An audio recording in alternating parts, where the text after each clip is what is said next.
Salut la compagnie, c'est Chabalou. Alors aujourd'hui c'est un peu spécial, c'est un truc un unboxing fait de la maison, donc avec des moyens approximatifs, mais c'est pas grave. J'ai reçu hier la boîte de nos partenaires de MaxiRev que je remercie du fond du cœur pour m'avoir envoyé cette boîte. Alors ils m'ont pas envoyé, hein, c'était une commande. Mais voilà, donc on va vous faire un petit unboxing. Alors nos camarades et amis de Walou Miniature en ont fait un ce matin. Donc on va essayer d'être complémentaires s'il y avait des choses à rajouter, plutôt que de faire de la redondance. Donc voici la boîte en elle-même. Voilà le bestiau, un starter, tout ce qu'il y a de plus courant, avec une très belle illustration. On voit déjà les principaux personnages, ici Aero-Ota, que vous voyez là. Là, Oberyn Martell. Là, Ellaria Sand. Et on finit toujours par le meilleur, Doran Martell. Donc j'ouvre la boîte. Voilà. Nous avons tout ce que nous retrouvons dans un starter habituel. Alors je vais passer, hein, mais il y a la feuille de matériel. Ici nous avons une petite carte avec ce flash code qui est utile, qui vous amène sur War Council. Celui-là je l'ai essayé, il ne fonctionne pas. Enfin, il vous amène sur le site de Simone. Je n'ai pas trouvé le contenu exclusif. Alors si jamais quelqu'un de Simone ou d'Asmodée voit cette vidéo, peut-être que vous pourrez remédier à ça en flash code et ça nous envoie sur le site de Simone. Donc le contenu exclusif, je ne l'ai pas vu. Je vais peut-être fait une mauvaise manip. N'hésitez pas à nous le dire. Donc ici, donc là, l'application War Council qui va vous permettre d'accéder et de faire vos armées. Alors c'est en anglais et en allemand, mais ça viendra, ça s'améliorera au fur et à mesure. Le livre de règles, très important, et il est à jour. Dernière version avec les dernières mises à jour concernant les règles. Alors par exemple le plateau NCU de plateau politique qui est plein, le NCU ne peut pas s'activer. La règle qui fait que quand on est engagé en combat, soit on frappe, soit on retraite, on ne peut plus rien faire. Voilà. Donc le plateau politique est à jour. Voilà. Donc on a dans le starter bien sûr un plateau politique habituel, hein, en français, puisque j'ai beaucoup commandé en français. Les jetons, tout ce qu'il vous faut, les jetons pour jouer. Et bien sûr, propre à chaque faction, la réglette de mesure et la martelle. Voilà, c'est le petit plus sur cette présentation des jetons que vous avez dans un starter. Ensuite, donc comme je vous ai dit, moi j'ai déjà enlevé les cartes, j'ai pas résisté. Donc ici vous avez les dés, les dés de la faction. Hein. Alors si c'est un peu confus, brouillon, excusez-moi, c'est une première pour moi l'unboxing. Hein. Je copie tout ce que je vois faire. Donc voilà le petit dé, vous voyez la face du 6, est-ce qu'on la voit bien? Peut-être, peut-être pas. Voilà, bon c'est un soleil percé d'une lance, hein, c'est l'emblème des martels. Voilà. Sunspire. Donc ici nous avons les cartes. Alors vous avez bien sûr la carte d'objectif, tout ce qui vous permet de, avec un starter vous jouez, hein, ça c'est le principe de base. Donc les cartes d'objectif et de mission, les cartes ici, le petit récapitulatif, la carte pour les murailles de château si vous jouez le scénario Storm of Sword, et donc après les cartes proprement parlées. À proprement parler. Donc ici nous avons la nouvelle zone des martels. Voilà, c'est la deuxième fois qu'on nous rapporte une nouvelle zone après Payat Pri chez les Targaryens. Donc il y a une petite référence au dos de cette carte. Si votre armée comprend Doran Martell, Prince de Dorne, c'est bien celui-là, donc c'est le NCU à 4 points, vous rajoutez la carte des jardins aquatiques. Donc on va le faire vite, hein, le jardin aquatique, il peut y en avoir qu'un seul en jeu. Et donc, tant que vous contrôlez la zone des jardins aquatiques, votre adversaire est considéré comme ne contrôlant aucune zone pour ce qui est ses effets et cartes tactiques. Alors par exemple, on va prendre Geoffrey Baratheon qui fait que vous contrôlez tout le temps la couronne. Si vous contrôlez les jardins aquatiques, vous n'êtes pas considéré comme contrôlant la couronne. Voilà. Et si vous allez sur à moins que je vous dise des bêtises, non, c'est bien ça. Et n'importe quelle autre zone, vous avez besoin des épées, vous avez des effets avec des épées, comme chez les Stark, ou avec les chevaux, comme chez les Targaryens. Si il y a un NCU ennemi, donc là en l'occurrence le martel, qui est sur les jardins aquatiques, vous n'êtes pas en contrôle de ces zones. Bon. Et en plus, l'effet de la zone, ça c'est l'effet de contrôle, mais l'effet quand on le claim, le réclame, c'est lors de son prochain tour, l'adversaire est obligé, s'il le peut, d'activer une unité combattante. Ça veut dire qu'en fait, quand vous allez sur les jardins aquatiques, ça vous laisse une deuxième fenêtre pour jouer un autre NCU. Voilà. Donc ça a un intérêt dans le gameplay qu'on verra quand on entrera un petit peu sur Doran NCU, non général. Voilà. Ça c'est l'une des nouveautés de cette faction, c'est les jardins aquatiques. On va rentrer donc dans les cartes d'unité à proprement parler. Je vous montrerai les figurines en suivant. Donc vous les avez déjà vus. Donc les lanciers, je pense que vous en avez entendu parler ou lu sur War Council. Donc effectivement, une unité de base, une infanterie à 5 points, avec une armure à 5, donc très léger, un moral à 6, qui est un moral décent, on va dire, un peu mieux que la moyenne, un mouvement de 5, mouvement normal pour une infanterie, et des statistiques d'attaque moyenne, touche à 4+. Bon, 7D au premier et au second rang, enfin quand il reste les 3 rangs ou 2 rangs, et 4D au dernier rang. Bon, c'est à peu près normal. Et donc, ça recevoir la charge, le même ordre que les halbardiers Lannister par exemple, donc quand on est attaqué en mêlée, avant que l'adversaire qui nous a chargé quand on est chargé en mêlée, chargé court, l'adversaire peut, quand il nous charge, nous, en utilisant cet ordre, cette unité peut frapper avant. Voilà, ça permet éventuellement de se décaler, si on est pris de flanc, de présenter sa face. Ça a des petits avantages tactiques pour une unité à 5 points. C'est un ordre somme toute sympathique. Il y a un deuxième ordre qui s'appelle repositionnement tactique, qui lui se joue au début d'un tour et demi, qui permet à une unité à courte portée de celle-ci ou celle-là même, parce qu'on rappelle que les unités sont toujours en portée d'elles-mêmes, donc que ce soit courte, longue, une unité qui génère l'ordre est dans la portée de son ordre s'il y a une portée sur cet ordre. Donc le principe, c'est d'avoir un mouvement de 3, un shift, un décalage. Donc ça permet soit de se sortir d'une portée de charge, soit de se sortir d'une portée de tir, soit d'aller éventuellement, si on est un peu incliné, d'aller chercher un angle. Il y a plein de petites possibilités tactiques avec cet ordre qui est, ma foi, sympathique. Et sur une unité à 5 points, ça permet aussi à cette unité d'aller plus vite sur un objectif. Voilà, il y a plein de petites possibilités comme ça avec cette unité. Bon, c'est effectivement assez léger. Est-ce que ça tiendra les objectifs à long terme? Je ne peux pas vous le dire, je ne sais pas, je teste ce soir. Mais en tout cas, bon, voilà, c'est dans le starter. Donc, il y a une deuxième unité de lancier. Je vous les mets un peu plus près. Ici. Voilà, comme ça vous voyez les caractéristiques. En plus, c'est en français, vous vous embêterez pas à traduire. Voilà, hop, ici. Donc, il y a deux unités de lancier dans la boîte. Troisième unité, les derviches de lance-hélion. Donc, les voici. Hop, est-ce qu'on voit bien? J'essaie de cadrer ça. Voilà, donc 6 points, une unité à 6 points, un peu plus cher, avec, donc vous voyez ici, ces caractéristiques, donc 6 de mouvement, déjà on a une indication que c'est une unité plus mobile, pas Playmobil, des lames de derviche, donc c'est ces caractéristiques d'attaque, touche à 4+, comme les lanciers, 7D, 6D, 4D. Bon, on voit que ça c'est pas une unité qui touche très fort, 4+, on est toujours dans les mêmes étiages en fait. Un coup ça fait beaucoup de touches, un coup ça fait pas beaucoup de touches et ça fait souvent moins de touches que ce qu'on escomptait. Et puis avec les tokens de conditions, notamment les affaiblis, ça a tendance à être un peu plus compliqué. Mais bon, voilà, ce sont ces stats, elles sont comme ça. Armure à 4, donc c'est bien. C'est normal, moyen on va dire.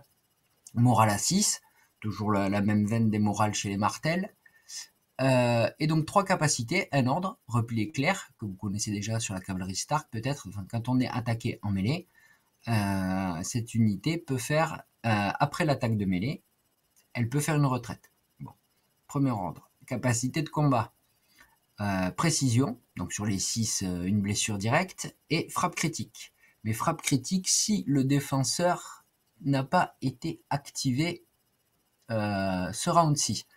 Un peu comme le principe des coupes Jarret Bolton, si on attaque une unité qui n'a pas été activée, on a un petit bonus, c'est-à-dire qu'on a critical blow et précision, enfin frappe critique et précision. Donc les 6 dans ces cas-là feraient une blessure directe, une touche en plus sur une unité pas activée. Donc c'est pas mal. Et pour 6 points, et on a l'évasion insaisissable quand cette unité fait une retraite. L'adversaire devient affaibli et ne peut pas pivoter. Voilà. Donc avec ça rentre en combinaison avec l'ordre repli éclair, ça permet de charger, d'attaquer, on se fait taper, on retraite et puis on a mis un affaibli sur l'unité en question. Donc voilà, bon, unité à 6 points. Je passe à la dernière unité du starter. Donc ici, nous avons les tirailleurs des sables. Hop, voilà. Donc l'unité vaut 7 points, c'est déjà un peu plus cher. On va regarder son dos. Donc voilà, si vous pouvez voir, donc mouvement de 6, armure 4, morale 6. C'est c'est un peu l'ADN Martel, ça. Armure 4, morale 6, mouvement 6, la mobilité c'est important. Ça laisse à penser que peut-être ce serait une faction qu'il faudra jouer un peu à la manière d'une savonnette, on va dire, un peu en strike and fade, quoi. On tape et on reste pas au combat parce que peut-être que c'est pas une faction qui est faite pour le combat long. C'est l'inverse du Baratheon, en gros, de prime abord. Hein. Donc, on va regarder un peu plus ses statistiques offensives. Donc, on voit qu'elle a du tir déjà, bon, du tir à courte portée, représenté par un seul chevron ici. Si vous en aviez deux, ça serait longue portée. Voilà, ça c'est courte portée.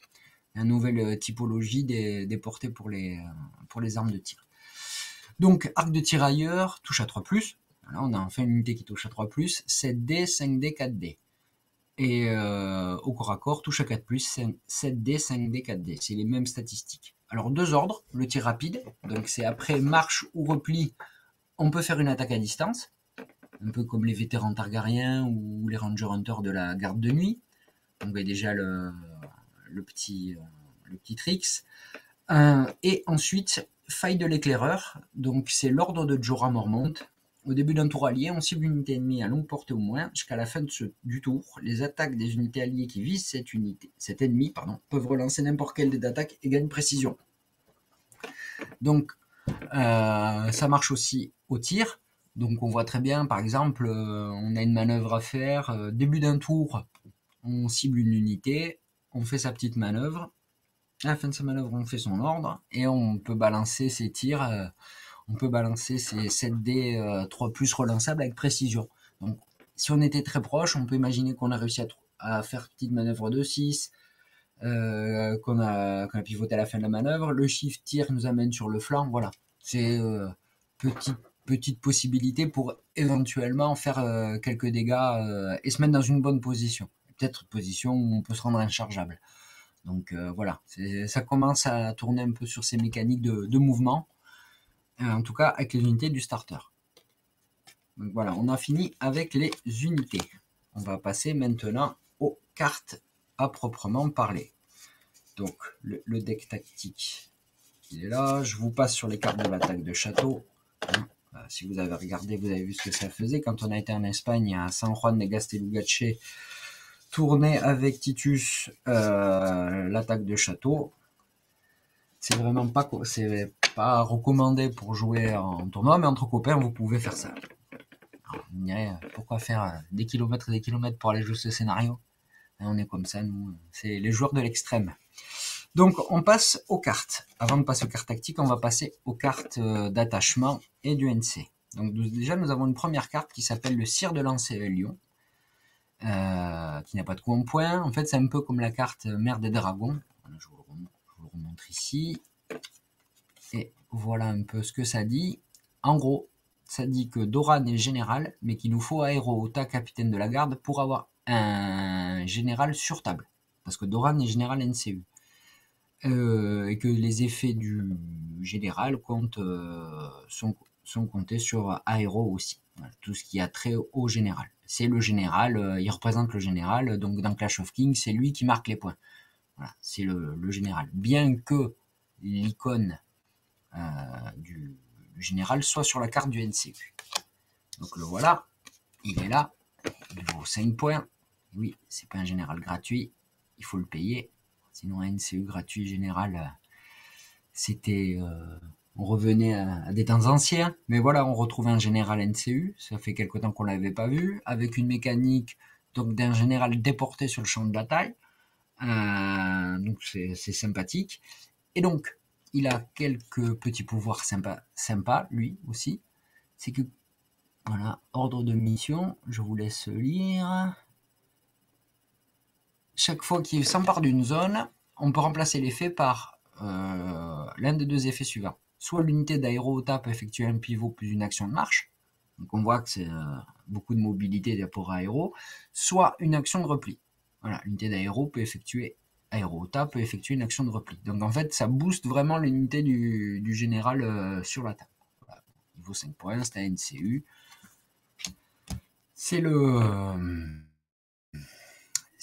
général. Nous avons donc, et on verra ces cartes en suivant, nous avons aussi Aéro-OTA, donc son représentant sur la table, qui est là.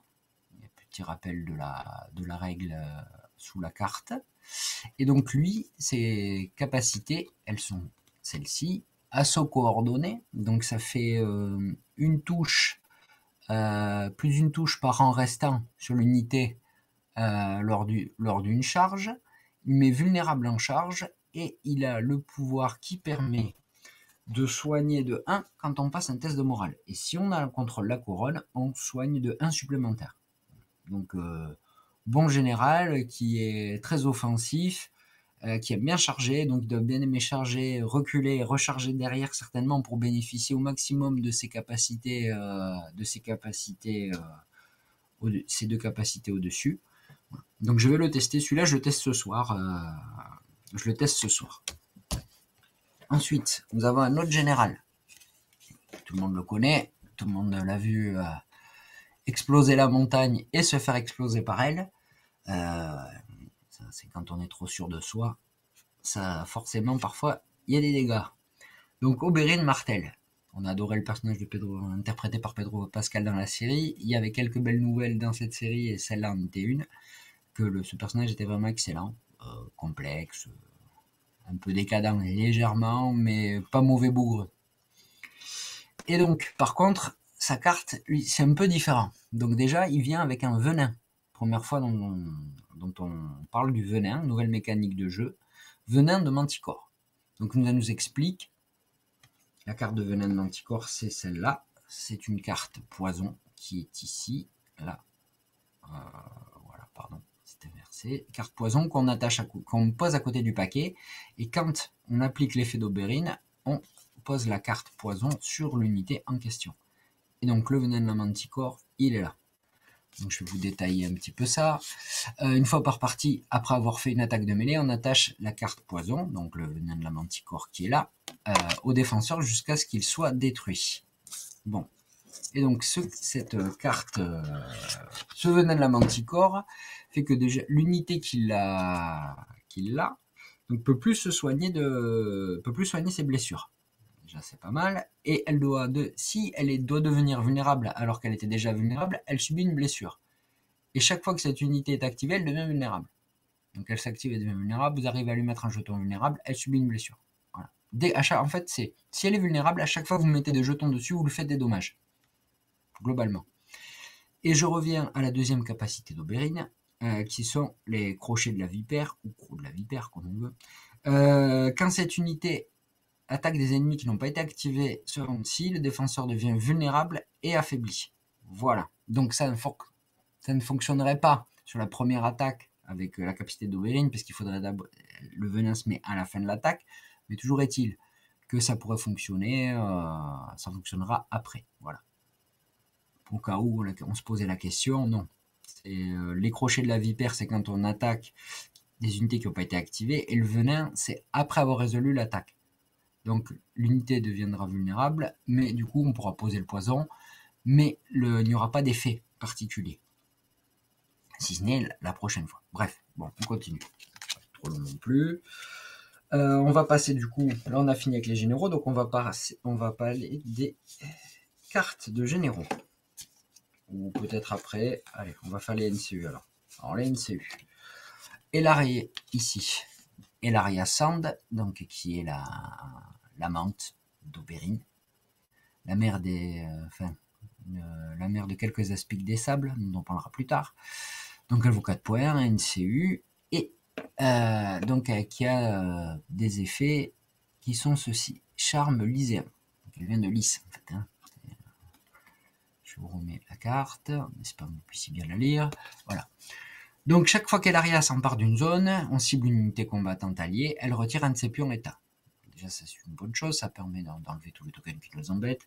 Affaibli, vulnérable, paniqué par exemple, enfin, les trois, mais c'est toujours bien de pouvoir enlever un jeton état.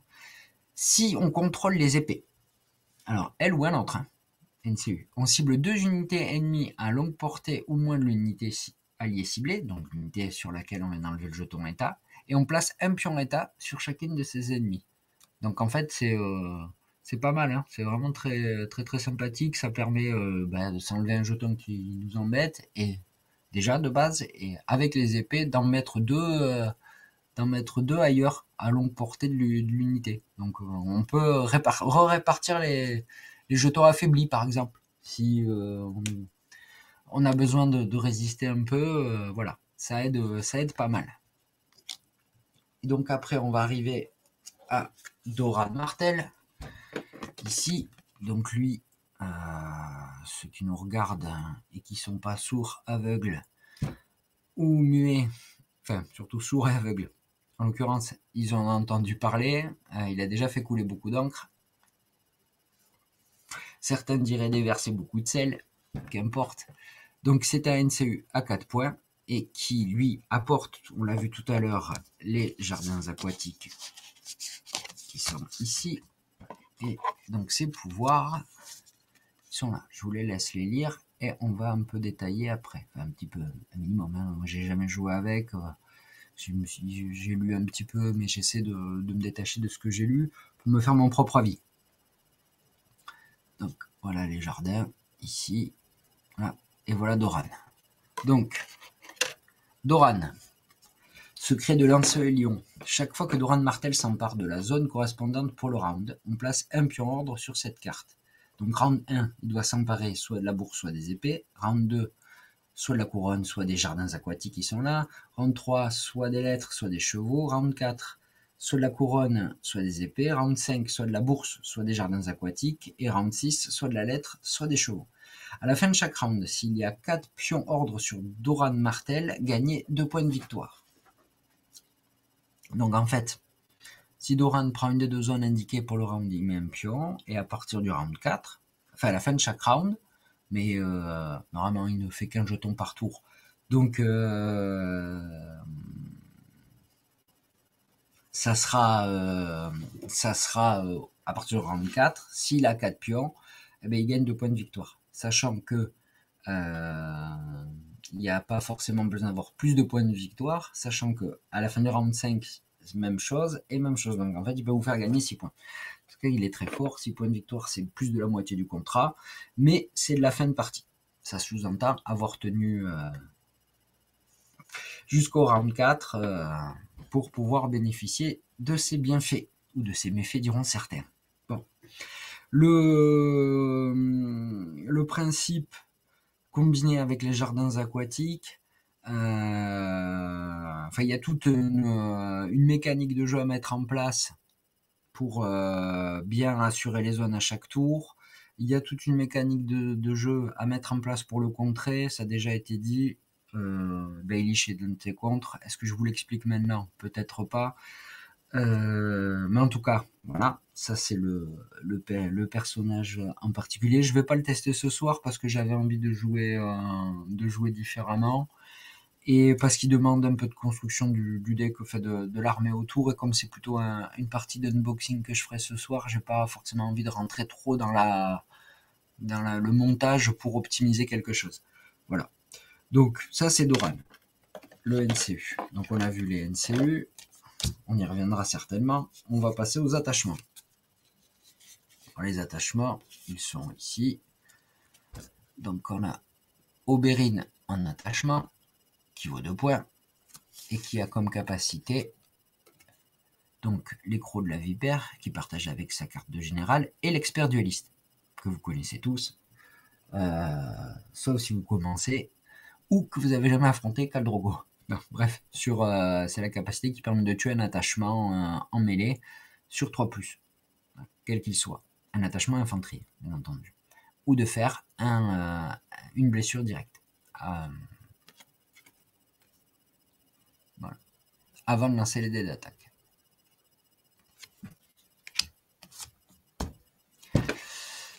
Nous avons aussi Areota, donc en attachement, qui vaut 2 points.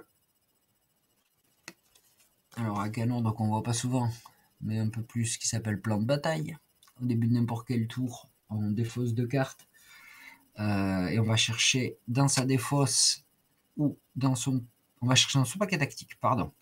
Une carte au choix. Et après on mélange le paquet tactique. Voilà. Et sinon, après il a marqué la cible, ordre habituel, unité à longue portée. Et en ligne de vue, cette unité devient vulnérable. Toujours dans les attachements à 2 points, le capitaine Dervish.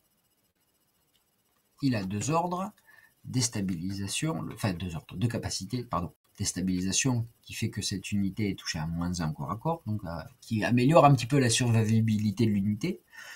Et saut ou discorde en anglais, semer la discorde. Donc c'est au début de n'importe quel tour, on cible une unité à longue portée, elle fait un test de morale avec -1 par rang détruit, et sur un échec, elle perd toutes ses capacités jusqu'à la fin du round. Donc c'est ses capacités ainsi que les capacités des personnages attachés. Bien sûr pas les influences ou les cartes attachées. Donc c'est assez costaud comme capacité, bon ça vaut 2 points. Voilà. Et après nous avons 2 fois la même chose, c'est l'attachement des lanciers, c'est le capitaine lancier. Alors lui il a un ordre tout simple, menacer. Lorsque cette unité est activée, une unité à longue portée devient affaiblie. Voilà. C'est assez simple, ça vaut 1 point. Affaibli, c'est toujours bien. Ça permet aussi d'aller renforcer la durabilité de l'unité. Allez, bon ben on continue donc notre exploration notre unboxing du starter Martel avec le deck de cartes tactiques donc de la faction. Je vais commencer par celle que j'ai devant, hein, qui est tactique des dunes. Donc c'est cette carte là, comme j'ai un double, je peux la lire en même temps. Quand un ennemi effectue une attaque de mêlée, avant de lancer des dés d'attaque, si le défenseur possède autant ou plus de rangs détruits que l'attaquant, cette attaque lance sa valeur de dés d'attaque la plus basse. Si on contrôle la couronne, une fois cette attaque résolue, l'attaquant devient vulnérable et paniqué. Donc en gros, si notre unité est déjà affaiblie quand elle se fait attaquer, l'attaquant n'aura pas forcément ne sera pas dans la meilleure position en fait pour finir l'unité, ou en tout cas continuer son travail de démolition. Donc et effectivement après avec la couronne épée, les zones que les martels affectionnent en particulier. Ça c'est le petit rappel, voilà. Si vous connaissez les autres factions, il y en a souvent qui ont 2 zones, voire une. Bon, les martels c'est couronne épée. Donc c'est à la fois de la baston et du politique. Sauf que on voit bien que les unités à la baston, elles l'aiment, mais à une certaine distance en tout cas. Une distance qu'elles ont choisie elles-mêmes. Et pas se faire contraindre par l'adversaire. Donc voilà pour la tactique des dunes, c'est une carte défensive. Habile stratagème. Donc habile stratagème, en anglais cunning ploy. Éventuellement, si vous connaissez déjà, ça vous rappellera du coup comment ça fonctionne. Donc, quand une unité combattante alliée s'active, cette unité ne peut pas effectuer d'action sourcil. À la place, on cible une autre unité alliée et elle effectue soit une manœuvre, soit une marche, soit un repli. Et si on contrôle les épées, on revient donc à l'une des 2 zones de prédilection des martels, avant que cette unité n'effectue son action, un ennemi situé à longue portée au moins devient vulnérable. Donc carte très très utile pour vous sortir de mauvaises situations ou pour vous mettre dans une bonne situation. On a une unité qui sert à rien, qui est en train de faire le camping sur un objectif qui est pas menacé. On a une unité qui est soit au combat en position difficile ou alors qui peut aller trouver une position préférentielle après avec une bonne marche. Voilà. Donc on a des unités qui bougent à 6, donc ça fait des marches à 12 avec des angles. On peut facilement se mettre de dos, voire d'abord trouver un bon flanc, voire trouver éventuellement un dos selon l'angle qu'on avait au préalable. Donc très très bonne carte présente en double dans le deck Martel. Alors c'est pas de la puissance brute, hein, c'est de la finesse. Donc ça commence à dire, on verra un peu avec le reste des cartes si on s'oriente sur une faction qui est très combattante dans le sens elle aime aller au carton, ou alors c'est une faction qui peut-être est plus dans la gestion, la temporisation et dans la manœuvre et voilà. Plus une faction de harcèlement. Donc globalement, avec les unités, vous avez déjà un élément de réponse. Mais les cartes, parfois, donnent une direction supplémentaire. Même c'est la direction carrément, on va dire, c'est l'ADN un peu d'une faction, son deck tactique. En tout cas pour moi. Ici, nous avons réchauffement. Quand une unité combattante ennemie est activée, on attache cette carte jusqu'à ce qu'elle soit ciblée par les épées. Tant que cette carte est attachée, cette unité subit les effets suivants en fonction du round de jeu et c'est cumulatif. Donc à partir du deuxième round, elle ne peut pas être ciblée par des cartes tactiques alliées. À partir au troisième round, on ajoute l'effet du deuxième et en plus elle subit moins 1 pour toucher. Et au round 4, elle ne peut pas soigner ses blessures. Donc une carte avec des effets débilitants. Une espèce de battle endurance inversée. Donc qui s'enlève hein, quand même, dès qu'elle est ciblée par les épées, elle perd cette carte. Mais bon, voilà, une carte qui peut déjà calmer quelques unités qui ont des ardeurs à essayer de nous casser la bouche.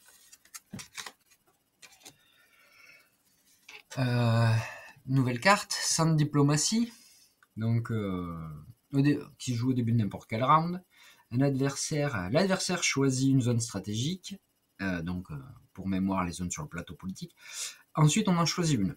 La première fois qu'un NCU s'empare de une de ces zones ce round-ci, donc que ce soit lui ou nous, avant de résoudre l'effet de cette zone, cette UNC perd toutes ses capacités jusqu'à la fin du round. Et le joueur adverse peut cibler une unité combattante qui devient affaiblie. Voilà.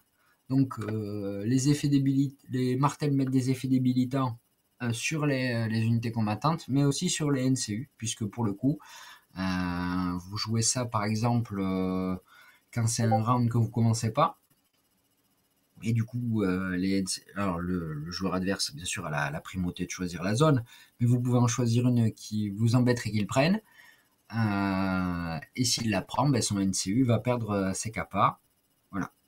Et en plus, vous pouvez mettre un jeton affaibli, ce qui, ma foi, est toujours bien et dans l'optique de la faction. Des effets débilitants, des effets retardants, en fait, pour augmenter la durabilité des unités qui sont, on l'a dit et on l'a vu, un peu fragiles. Alors, nous avons ici la vengeance des Roinards. Donc c'est la même mécanique que des cartes qui s'attachent sur les unités et qui se déclenchent quand il y a des effets détruits. Des destructions d'unités, pardon. Donc là, on la pose par contre sur une unité combattante ennemie.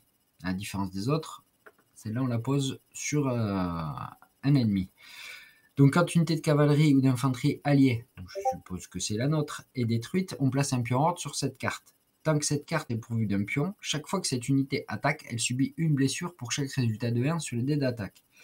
Et tant que cette carte est pourvue d'un pion, donc on va dire nous sommes le joueur A, lui c'est le joueur B, on met la carte sur l'unité du joueur B, et si le joueur A, on a perdu une unité de cavalerie ou d'infanterie, on aura mis un jeton.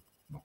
Et tant que cette carte est pourvue d'un jeton, et que l'adversaire, c'est-à-dire nous, celui qui a posé la carte à l'origine, tant que nous contrôlons la couronne, chaque fois que cette unité est ciblée par une zone stratégique, avant de résoudre l'effet de cette zone, elle subit une blessure. Donc ça fait des effets encore, des dégâts, elle peut se prendre des touches, Tout est fait pour ennuyer les unités, ce qu'on appelle aussi du debuff. Alors, là, c'est la carte devise de la maison Martel, insoumis, invaincu, intact. Quand une unité alliée effectue un test de panique après avoir lancé les dés, cette unité peut relancer n'importe quel dé de ce test. Donc ça peut être le D3, un D2, D6, tout parti, vous faites ce que vous voulez. Si vous contrôlez les épées, elle réussit automatiquement. Une carte forte. Réussir des tests de panique, c'est très très fort. Ça vous maintient en vie au lieu de mourir, ça évite parfois de déclencher des effets boule de neige selon certaines factions qui attendent que ça, que vous ratiez un test de panique. Donc, carte très forte. Ensuite, on peut cibler une unité à longue, on cible une unité à longue portée, une unité ennemie à longue portée de l'unité qui vient de jouer cette carte, qui a été la cible de cette carte, pardon. Et on attache cette carte dessus jusqu'à ce qu'elle soit ciblée par les épées, on y revient, encore une fois, ou qu'au moins une de vos unités combattantes alliées soit détruite. Tant que cette carte est attachée, cet ennemi subit -2 à ses lancers de test de morale. Voilà. Donc toujours, on est dans les effets débilitants. Et enfin, la dernière carte, je ne pense pas personnellement ce soit la meilleure, parce qu'elle est déjà présente chez Robb Stark. Donc c'est la carte position supérieure quand un ennemi effectue une action de charge avant de résoudre celle-ci. Si cet ennemi charge une unité de front, il subit une charge désordonnée sur le résultat de distance de 3 ou moins. Donc en fait, quand l'ennemi est à 3 pas ou que la charge est auto, il a moins de la distance en mouvement, vous pouvez faire ça, et on rajoute 2 chances, le 2 et le 3 sur le résultat du dé pour qu'elle soit désordonnée. Voilà. Ça fait une chance sur 2 qu'elle soit désordonnée. Donc il ne relance pas ses dés d'attaque. Et s'il est désordonné, il devient vulnérable. En revanche, je pense qu'on peut jouer cette carte si on se fait charger de flanc ou de dos. Qu'importe. C'est juste pour l'effet, au cas où il chargerait de manière désordonnée, il deviendrait vulnérable. Voilà. Mais sinon, bon. C'est une carte situationnelle. Enfin, quand on prend une charge, non, c'est pas situationnel, mais s'il charge à plus de 4, cette carte est inutile. S'il charge à moins de 4, vous pouvez la jouer. C'est pas une carte très folle, mais qui est dans la logique des effets débilitants de la faction. Je le dis, je le répète, mais c'est un peu comme ça que ça se présente. Et enfin, on va passer donc aux cartes des généraux. Donc je vais commencer par Oberyn Martell, qui a l'infamie ici de la vipère. Voilà. On la voit bien. Je pense qu'on la voit mieux ici, c'est écrit en plus petit. Donc quand une unité combattante ennemie est activée, cette unité subit -2 quand elle charge une unité d'Oberyn ce tour-ci. Si elle rate sa charge, elle devient vulnérable. Ou alors on a un deuxième effet, au début de n'importe quel tour, on choisit une option. Soit on pioche une carte tactique, soit si l'unité d'Oberyn est engagée, on va chercher une carte tactique de votre général dans votre paquet ou des fosses et on l'ajoute à sa main. On mélange ensuite son paquet. Donc cette carte fait partie des 3 cartes qu'on peut aller chercher. Voilà. Donc une carte, le premier effet, on veut protéger l'unité d'Oberyn. Le deuxième effet, un peu plus d'accélération de jeu, ou alors aller chercher des cartes intéressantes. On a ici donc une carte intercepter les ordres. Quand un adversaire cible une unité avec une zone stratégique, on lance un dé sur un résultat de 3+. Votre adversaire doit cibler une unité différente avec l'effet de cette zone si possible, et si on contrôle la couronne, on peut relancer le dé. Donc en gros, je sais pas, on va dire, tiens, cette unité d'archer en face, il a le premier tour, il a les épées, il veut les faire tirer avec les épées, on a cette carte, on lance un dé sur 3+, ben, il faudra qu'il fasse une attaque, on le forcera à choisir une autre unité plutôt que les archers pour être la cible de l'effet des épées. Voilà. Il peut très bien taper dans le vide de toute façon, avec une autre unité. Sauf s'il avait qu'une seule unité, en l'occurrence là, ça serait pas possible. Mais s'il y a d'autres unités de combat, elles peuvent très bien avoir une attaque de mêlée à faire. Voilà. Donc très bonne carte qu'on connaissait chez Tyrion. Carte fine, une carte très pas une carte de puissance brute encore une fois. Donc il peut être recherché si Oberyn est engagé par exemple. Je sais pas moi. On revient avec la carte d'avant. Oberyn était engagé. dans une unité. L'autre unité, elle était pas bien, elle voulait faire une retraite avec les chevaux. On a ça, on peut forcer cette autre unité à faire une manœuvre. Voilà, si on a joué celle-ci pour la récupérer, on peut jouer celle-là juste après. C'était un petit exemple. Il y en a plein d'autres, enfin, au moins 2 autres. Mais voilà, on peut étudier comme ça. La dernière carte, c'est fatigue inattendue. Donc quand un ennemi vulnérable est activé. Donc là, on revient à l'idée du poison de Oberyn et le vulnérable. On attache cette carte sur cet ennemi jusqu'à ce que le poison vulnérable soit retiré. Le pion vulnérable soit retiré. Tant que cette carte est attachée, chaque fois que cette unité effectue une attaque, au tir comme en mêlée, elle subit -1 pour toucher. Tant que cette carte est attachée, chaque fois que cette unité effectue une attaque contre l'unité d'Oberyn, donc mêlée au tir, avant de lancer les dés d'attaque, elle devient affaiblie. Un des effets débilitants, toujours. On file la métaphore jusqu'au bout. Donc voilà pour les cartes d'Oberyn. Donc qu'est-ce qu'on peut dire? C'est des cartes qui sont assez centrées sur lui-même, hein. Un peu comme le personnage, quoi. Une sorte de Jaime Lannister du désert. Et bon, des cartes sympas. Le poison qui est le plus d'Oberyn et quelques cartes sympathiques. Maintenant, nous allons passer à Doran Martell, donc le général, qui est, je vous le rappelle, un général à 5 points, qui a un commandant un représentant sur le champ de bataille qui est Aero-Ota, et donc voilà, la carte générale de Doran. Donc la première, c'est prête à agir, ici, hop, voilà, quand une UNC alliée s'empare de la couronne, on peut remplacer l'effet de la zone par chaque unité combattante ennemie devient vulnérable. Donc toutes les unités de l'adversaire deviennent vulnérables. Ça c'est simple, c'est efficace, on met du vulnérable partout.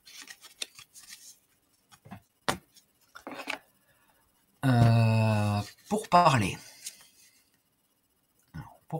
quand une unité alliée est activée, cette unité ne peut pas effectuer d'action ce tour-ci, et on cible un ennemi à courte portée au moins.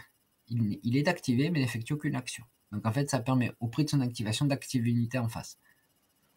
Et si cette carte cible l'unité d'Aero-Ota, vous pouvez décider que les 2 unités soignent chacune 2 de leurs blessures. Et parce que Doran, il est sympa, il veut soigner son général, mais il veut soigner les gars d'en face, et ils sont pour parler, bon, le thé, le café, enfin plutôt le thé dans le désert. Et voilà. Bon, une carte bien quand même, qui peut se sortir, il vous permet de sortir d'une mauvaise passe. Il faut être prêt. Bon.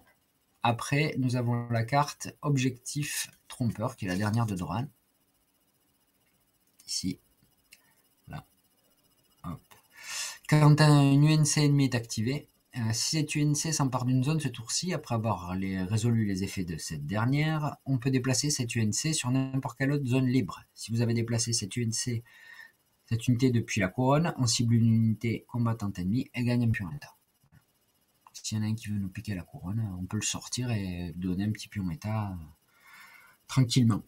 Donc ça permet aussi de libérer un accès à une zone du tableau politique dont on a besoin, la couronne ou les épées en particulier, qui sont les zones cœur chez Martell, mais voilà. Ça c'était pour l'unboxing. Je vais vous montrer rapidement les unités. Hein. On a fait les cartes, voilà, pour 4 plateaux d'infanterie. J'ai déjà enlevé les scotch, comme ça on gagne un peu de temps. Hop, voilà. Les figurines. Donc ici, Oberyn Martell. Je ne sais pas si on le voit bien. C'est bon. Voilà. Je vous le fais rapide. Oberyn. Mon petit doigt me dit que vous les verrez pas par un autre de nos camarades. Et l'Aria Sand, la compagnie d'Oberyn. Celle qui a dit à son mari qu'elle voulait pas qu'il laisse le lancement dès qu'il lui a répondu qu'il ne mourrait pas aujourd'hui, et puis il est mort. Voilà. Aero-Ota, donc le général représentant que je jouerai ce soir pour tester. Le voici. Le voilà, avec sa grande hache. Alors il était noir dans la série, là il sera gris, cheveux gris pardon, cheveux gris ouais, et blanc, peut-être un peu basané. Il est plutôt blanc sur la jaquette du starter. Voilà, ici le champion du monde de la, alors je dirais pas de la haine en ligne, mais en tout cas du ressentiment. Doran Martel. Alors là, ça sera la version générale, donc plus cool. Du coup, que je jouerai ce soir. On a des personnages sur des chaises, hein, entre Craster, Walder, Eric, qui ont des fauteuils, mais lui, il est vachement plus rapide que les autres. C'est un Martel, il a des roulettes. Voilà. Après, vous avez donc les personnages chez les derviches, le capitaine des derviches, le porte-étendard. Je sais pas si vous les voyez bien. Hop, j'essaye. Merci. Voilà. Hop. Bon. Et donc vous avez dans le starter, on voit ici, là. Donc vous avez des archers, rang du milieu, des lanciers, les personnages en haut. Et deuxième étage, vous avez la suite des lanciers, les derviches, donc deuxième rang depuis le haut, des lanciers encore, et donc des archers en bas, des archers toujours, enfin ce sont les